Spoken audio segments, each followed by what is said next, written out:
Muy buenas tardes a todos y a todos ustedes.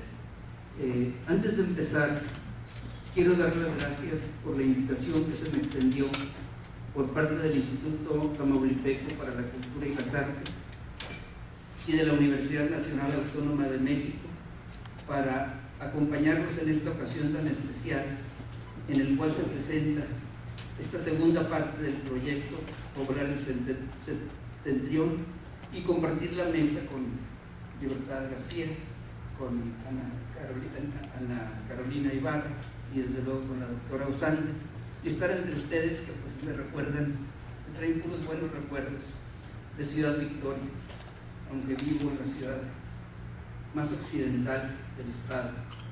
Pero hoy reflexionaba con un amigo sobre la existencia ya de una auténtica masa crítica de historiadores en Ciudad Victoria, que ninguna otra ciudad de Tamaulipas que yo sepa tiene, y la tiene en base a dos elementos fundamentales, que es la profesionalización paulatina del historiador y el cambio generacional, porque ya algunos pues ya vamos de salida y afortunadamente hay quienes van de entrada. Y me da mucho gusto estar aquí entre colegas, alumnos, exalumnos, amigos. Llevo 26 años en la UAL, está representada por su secretario general de Investigación Científica y Posgrado, por Pariente, por la directora del instituto, por Luis, Nina, todos ustedes, el museo, que nos conocemos hace varios años, cuando discutíamos cosas de teoría de la historia, si sí o si no. Pero bueno,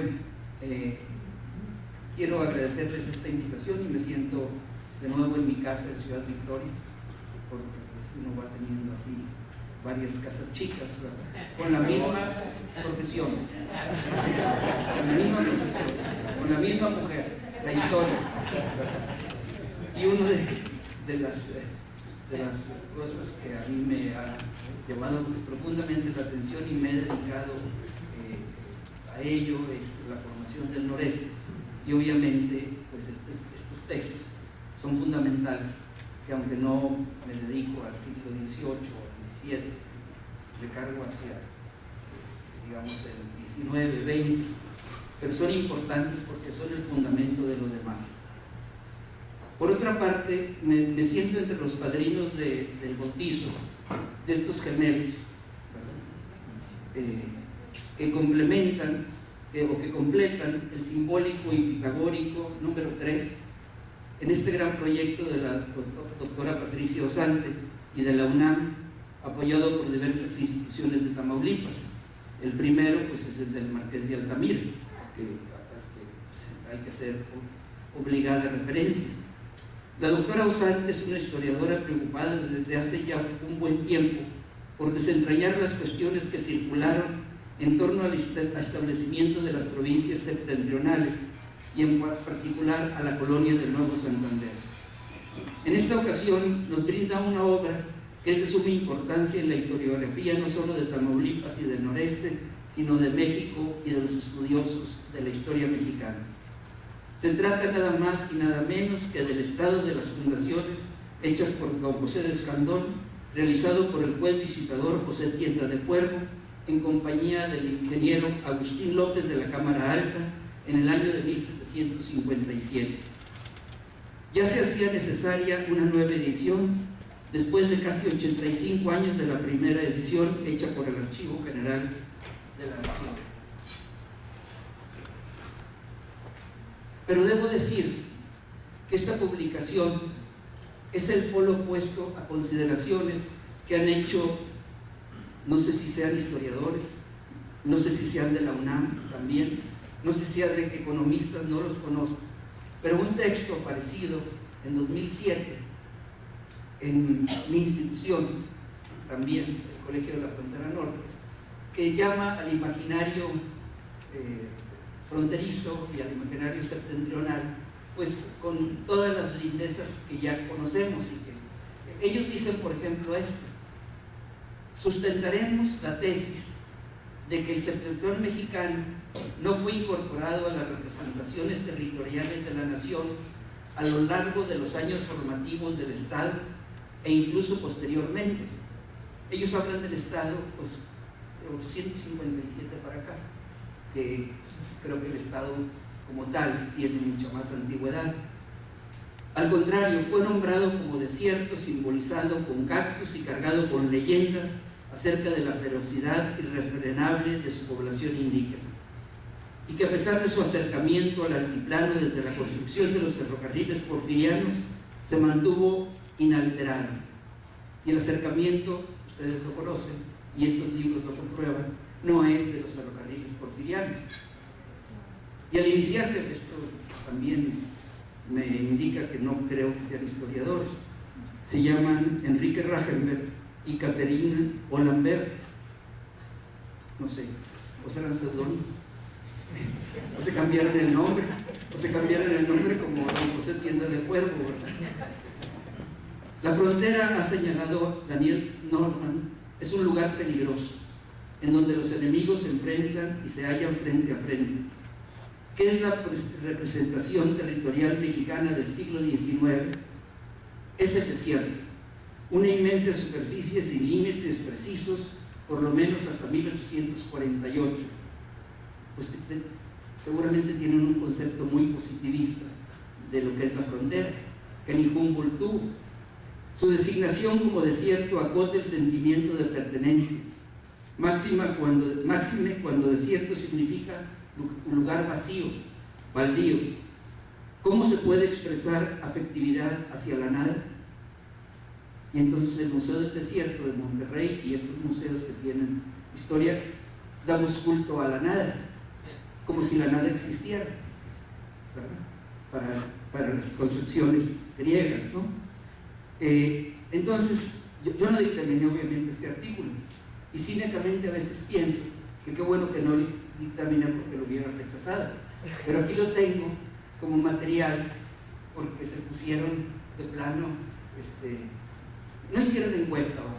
O sea, hicieron una encuesta, para utilizar la palabra sociológica, hicieron una encuesta muy pobre de lo que se decía de la frontera norte. No citaron a Paine, pues ya, ¿qué pueden saber en el siglo XIX sin Manuel Paine? Estos libros que hoy presentamos, estos gemelos, desmienten con creces esas liviandades sobre la frontera norte, como las llamó María del Carmen Velázquez, y del septentrión de la Nueva España, que no formó parte importante para la corona española. Ya lo había escrito don Antonio Rubio Mañé, que fue director del Archivo General de la Nación. Desde la fundación del archivo, dice el señor Rubio Mañé, se observa que las provincias norteñas merecieron muy especial atención. Este privilegio de las provincias internas se debió evidentemente a que la documentación así lo exigía, y estas posibilidades testimoniales a la preocupación con que absorbían esas regiones la mente de las autoridades del régimen virreinal, sobre todo del siglo XVIII. Además, estos libros nos ponen en contacto documental con los hombres que realizaron el histórico cambio de régimen entre los fieles servidores e hijos de la corona de los Habsburgo a los súbditos de los Borbones. Recuérdense la expulsión de los jesuitas que les dice el Marqués de Croix cuando los expulsa de México. Acuérdense los súbditos del gran monarca que hoy ocupa el trono de España, que nacieron para callar y obedecer, y no para inmiscuirse en los altos asuntos del gobierno. ¿Cuándo un Habsburgo pudo decir eso?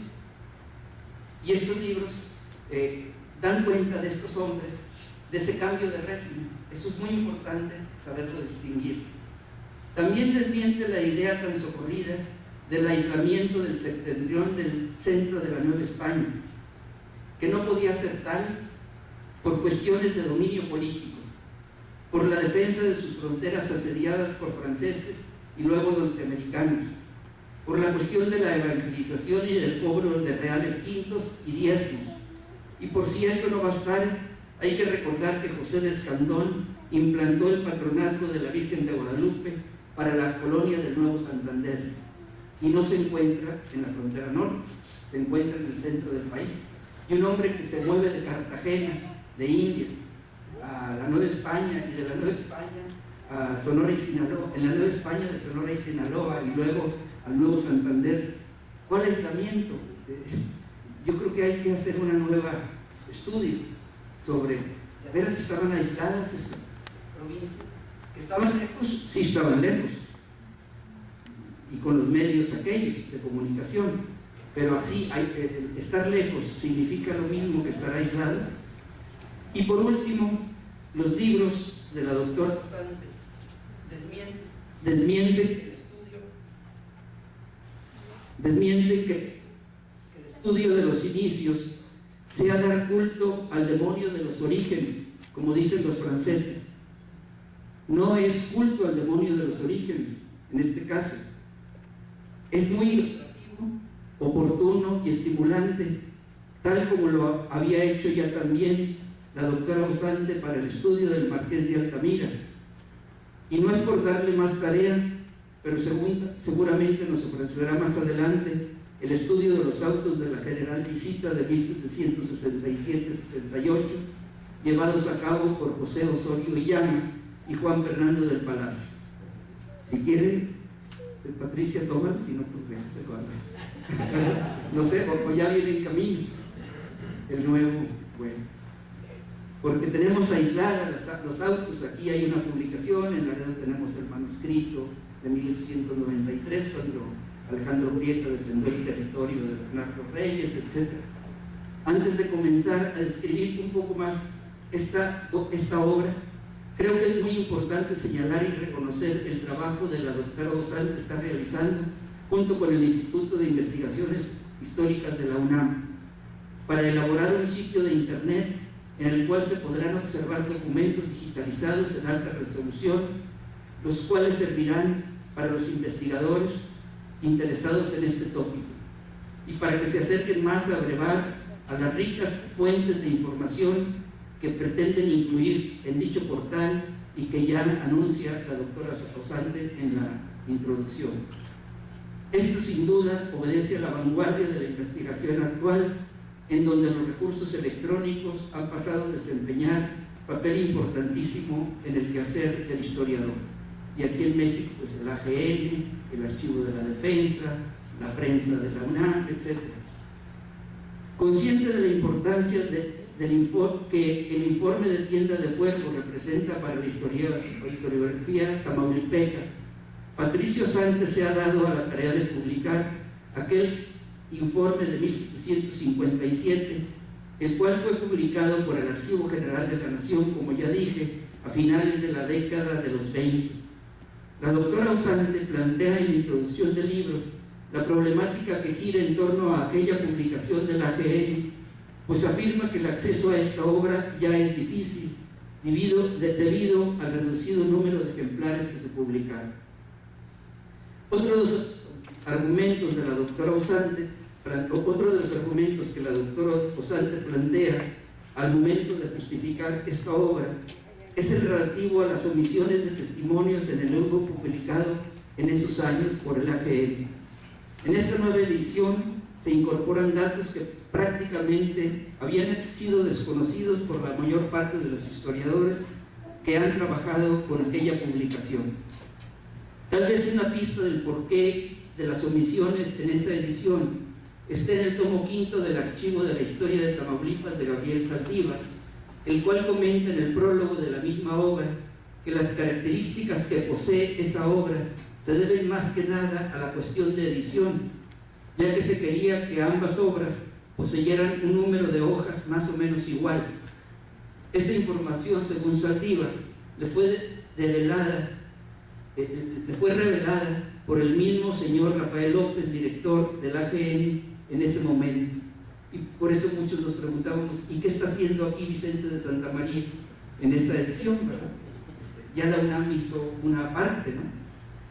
En esta obra también se aborda al personaje autor de dicho informe de 1757, José Tienda de Cuervo, el cual fungió como juez visitador del Nuevo Santander en el ya mencionado año. La doctora Osante desentraña con afecto, con cariño, los pormenores de la vida y obra de aquel funcionario de sangre holandesa y raíces flamencas que desempeñó cargos importantes como gobernador interino de Sonora y Sinaloa. Plantea además que la muerte de este personaje truncó su ascenso a una importante élite novohispana que seguramente le hubiese otorgado beneficios mayores. Nueva España fue, como ella lo afirma, el pináculo de su carrera, de aquel señor Craig Winkel, que se cambia el apellido por Tienda de Cuervo, y esa se hace, como buena historiadora, se hace ella misma otra Craig Winkel, como alguien, no dije señora Craig Winkel, eso no lo dije, pero se emociona tanto que da gusto, ¿verdad? Porque, y ese es uno de los trabajos del historiador, hacerse semejante a quien estudia, o sea, ser romano con los romanos, ser cristero con los cristeros. Otros nos hemos convertido en Manuel Paino con Manuel Paino, o en Marta R. Gómez con Marta R. Gómez, etc. O sea, porque esa es la esencia del historiador, convertir en vida lo que está muerto. O sea, como los huesos del profeta, si me lo recuerdan, que le da vida a los huesos, Ezequiel, y no nada más reconstruye el esqueleto.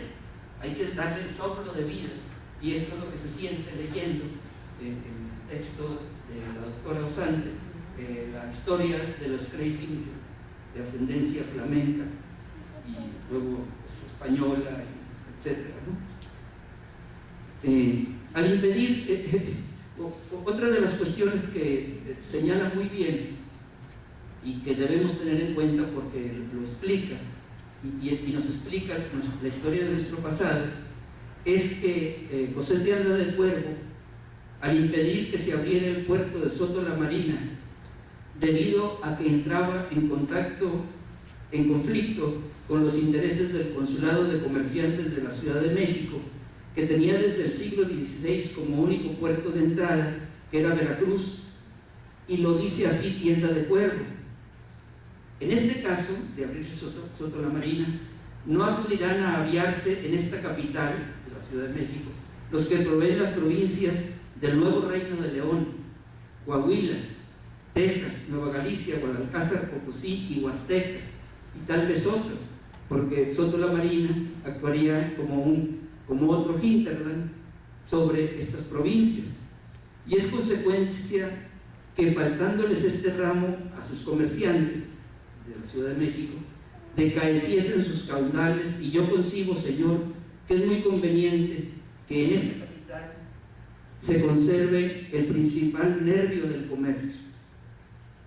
Hasta los Borbones fueron centralistas, buscaban centralizar el comercio sobre la Ciudad de México, ellos que se habían propuesto otra política, como lo sabemos. Cualquier parecido con la realidad actual podría ser mera coincidencia.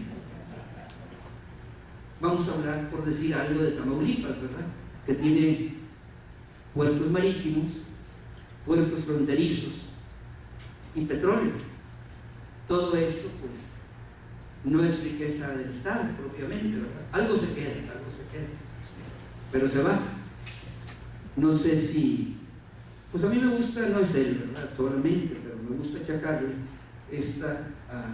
no sé si estás de acuerdo conmigo, el doctor Mora, me gusta achacarle a la caída del porteskilismo y al culpable número uno, que se llama Miguel Alemán, ¿verdad? Y si hay aquí algún, pues ¿cómo se dirá? Miguel Alemanense, Miguel Alemanista, pues ese trabalenguas, ¿verdad?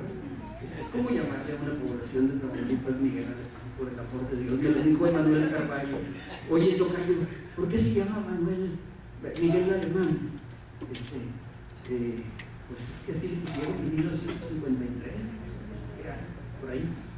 Dice, ¿y cómo se llamaba antes? Pues San Pedro de Roma, por el amor de Dios. Dice, ¿qué va de San Pedro de Roma a Miguel Alemán? Ahí se la dejo de encargo. Por cierto, al alcalde, que es panista ahora, se lo dije, y cómo le quieren poner pues su verdadero nombre, ¿verdad? Como tantos en Tamaulipas que se han ido cambiando, y se pueden, yo tengo por ahí la sugerencia que en lugar de Abasolo, para empezar con el alfabeto, pues se le vuelva a poner Santillana de Abasolo, ¿verdad? Y ya se compone el pasado y se reconcilia con el presente. También destaca la autora en el informe de Tienda de Cuervo, en primer lugar, la importancia que para el Nuevo Santander tuvieron sus registros para conocer la producción ganadera en los ranchos y en las haciendas. En segundo lugar, califica el informe como un documento único en su género para el conocimiento de la estructura social, económica y política que sirvió de base para cimentar el desarrollo incipiente de esta provincia, lo cito textual. Destaca la autora también otro punto interesante, que es el urbanismo de la colonia, y cito, propone algunos remedios para resolver problemas tanto técnicos como prácticos referentes a la ubicación de las villas. Y llevo para mi molino, dice que la villa de San Agustín de Laredo pues es el paso ordinario entre la provincia de Texas y sus presidios del nuevo Reino de León y de la provincia de Coahuila, aunque esté ya ahí enseguida Colombia, por obra y gracia de Salinas de Gortari. Bueno, y por último se destaca también el recuento y análisis de la sociedad establecida en esta porción del noreste, elaborados por el visitador, que permiten distinguir la formación o consolidación del grupo de poder desde el establecimiento oficial de la provincia y que prolonga hasta el siglo XIX y hasta el día de hoy. Por otra parte, no seré el único que lo primero que extrañó en esta destacada publicación fue la carencia del mapa que existe en la primera edición, pero bien lo explica la autora al decir que el mapa de aquella edición ha sido en realidad atribuido a Fray Vicente de Santa María y es de una fecha muy posterior, o sea 1792, porque al ver el primer tomo que tuvieron que enviarme, pues y el mapa, ¿verdad? Sí, pero lo explica muy bien la autora, de que ese mapa no debería ir ahí, porque es de una fecha muy posterior y atribuido a Fray Vicente de Santa María. Pero al mismo tiempo nos aclara la existencia de tres mapas más: el del coronel José de Escandón de 1755, en que dio cuenta de las fundaciones de la colonia; el del ingeniero Agustín López de la Cámara Alta de 1757, que está publicado en la edición correspondiente a este informe y que probablemente pudiera caber mejor aquí, porque fue de este año y fue junto con don José Tienda de Cuervo los que hicieron la visita. Y por último, el que parece ser la matriz de los mapas anteriores, que es de 1736 y que la doctora Osante lo sitúa en el Archivo General de Indias. En 2006 publicó además la descripción general de la colonia de Nuevo Santander, elaborada por don Agustín López de la Cámara Alta. Este documento, como comenta la doctora Osante, no se contempla en la publicación de la primera edición, como ya lo dije. Y ya para terminar, quiero recordar estas palabras emblemáticas de María del Carmen Velázquez y caen como anillo al dedo a esta publicación, a las que sigan o a las que vayan paralelas a ella. Dice María del Carmen Velázquez en el estudio que hace sobre el Marqués de Altamira: hubo quienes supieron de la vida de frontera, de las ambiciones de misioneros, de soldados, de pueblos de precursores, de reales de minas, de haciendas de ganado, de indios indómitos y rebeldes. Uno de ellos fue el Marqués de Altamira, otros fueron Tienda de Cuervo, López de la Cámara Alta, Osorio de Llamas, Fernando del Palacio. Hace ya más de 2 siglos todos ellos. Ellos pueden ser guía para adentrarnos, y aquí viene lo importante para los estudiantes o para los investigadores. Ellos pueden ser guía para adentrarnos en esta historia contradictoria y dramática, huérfano de cultivadores nacionales en su tiempo, afortunadamente ya no tan huérfana, dejada en buena medida a la veleidad de los decires, de fábulas y leyendas, como el texto que leí de la revista Frontera Norte. Tenemos, por lo tanto, una publicación documental explicada y detallada que nos aleja de estas veleidades con que ha sido tratada la historia septentrional y que cada vez es menos huérfana de cultivadores nacionales y extranjeros. Enhorabuena por esta publicación y esperamos las demás. Muchas gracias.